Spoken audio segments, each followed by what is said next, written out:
Jatend piny Kenya William Ruto koro wuok oko kaseyo paro moro mosebedo ka ichwalo gi moko kuom josiasa mag dwaro ni tim lokruok ne katiba mondo mi kik keto badho ne jatend Kenya laro lemono nyading'eny. Ruto mane oloso gi jood bura mag duond bura mag UDA wacho ni en owuon to keto mana maino e timo dongruok ne jo Kenya ma oketo ich lach ne telo.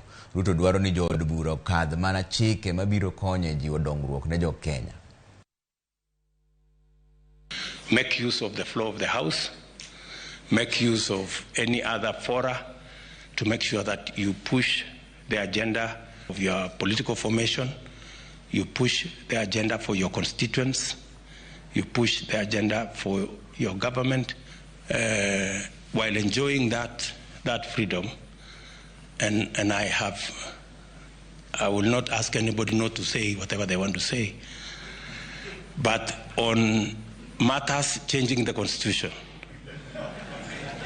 I want to tell you that the discussion on changing the constitution for parochial, selfish, personal matters is no space to go.